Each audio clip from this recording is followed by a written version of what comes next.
Hello, Slash! My name is Urho Konttori. I'm the CEO and founder of Varjo Technologies, a company from Helsinki, Finland, that is creating the most advanced virtual reality and augmented reality technologies.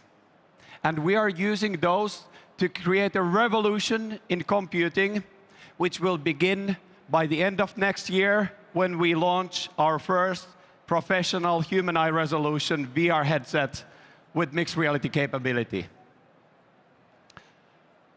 Now, to recap the previous revolutions that didn't exist before Varjo. First one was the text-based interface, when we had a monitor and a keyboard and we could actually start interacting with computers. That, of course, created a monumental shift in the lives of each one in the planet.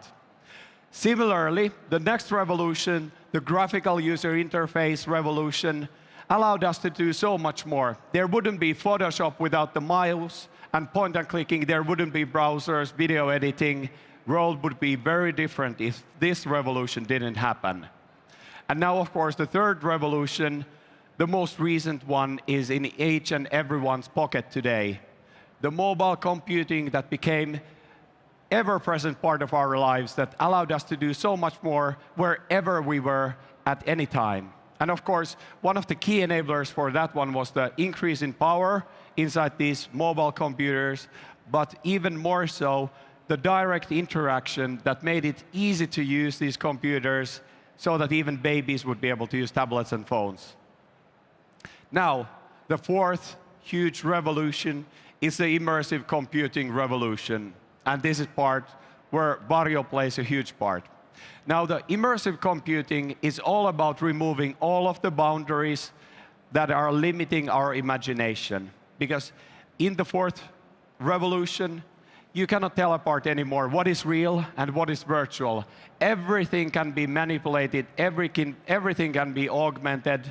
And how we see it is that the key point for this fundamental revolution is that we need to have the display devices capable of the human eye resolution.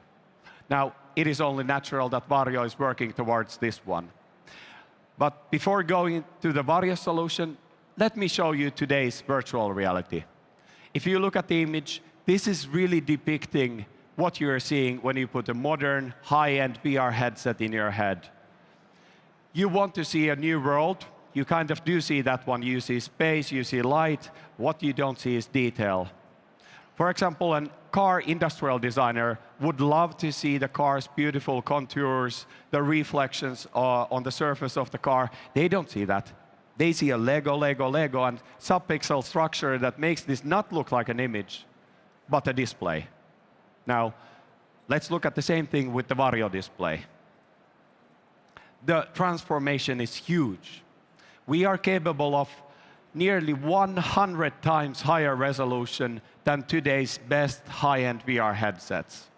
And of course, for many professional use cases, thank you. This is very transformative. This makes VR not an interesting gimmick to trial, but a tool to use in everyday product flows. I'll tell you about those in a while a bit more. The solution for this is what we call bionic display. We call it bionic because it's inspired by the human biology. Human eye has been in the making for millions of years. And how it works is that we're looking at one point at a time in super high resolution. And that space is just the size of your thumbnail at an arm's length. There we're seeing 100 pixels per degree when put to the display parameters. In the periphery, we see just 10,000 times less than that. And now, of course, we make use of this one. We concentrate the pixels to the place where you're actually looking. We don't produce pixels anywhere else in the high resolution. Instead, we use typical modern VR headset displays to produce the periphery, because modern high-end is perfectly capable of doing 10,000 times lower resolution than our eyes can see. They're just fine for that. Now, how this actually looks when you put the headset on is that you're seeing one place at a time in super high resolution. Of course, this is following your gaze.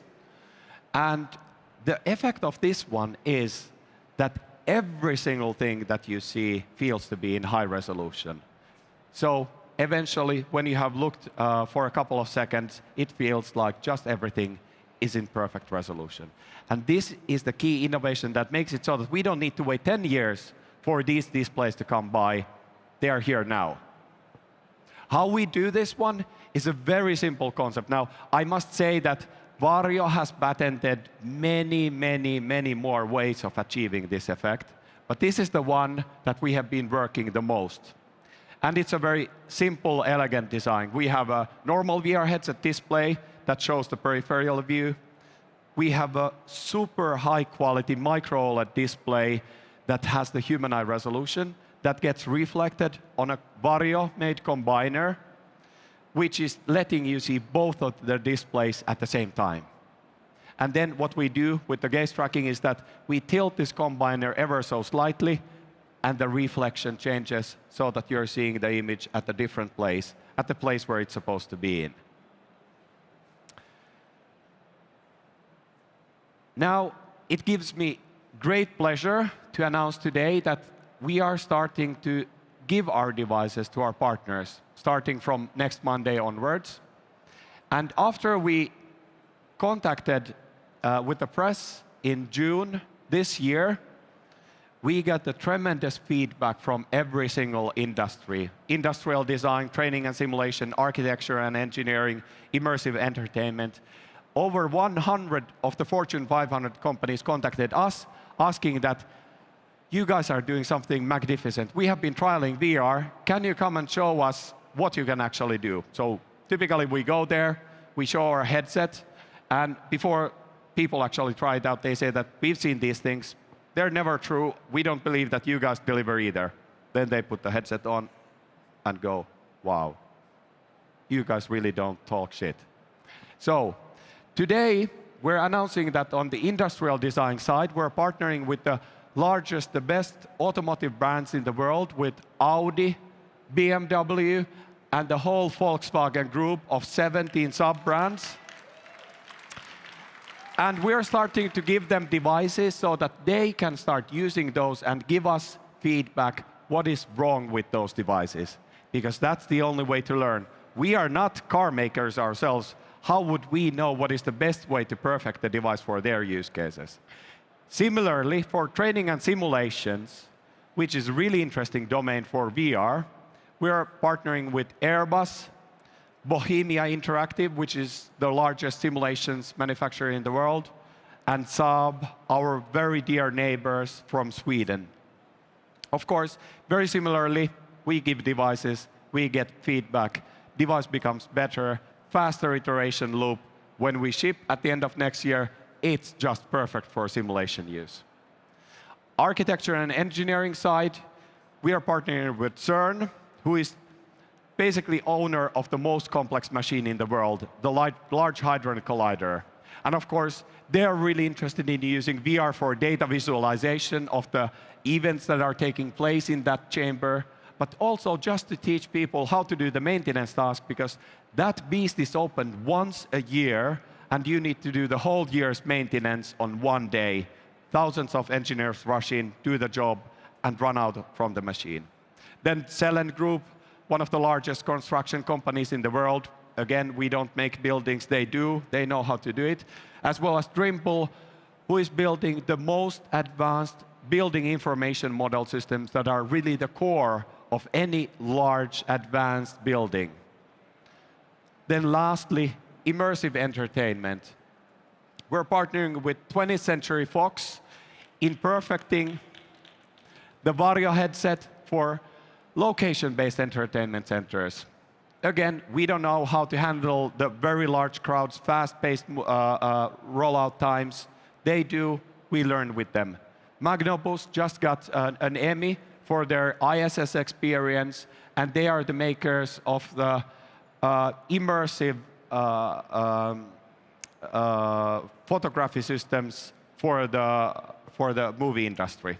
And lastly, of course, Technicolor, who are doing very interesting laboratories in the Hollywood, as well as motion capture studios, so that our headsets can be used during the motion capture sessions. Now, this is going to be the first iteration product that we send to these partners, and then it gets better. And we are starting to ship these devices to AMD and to NVIDIA, and also partnering, in addition to them, with Kronos Group, making sure that we have perfect support for human eye resolution for every chipset on the GPU side, and from Kronos's OpenXR standard, so that it's by default functioning with human eye resolution.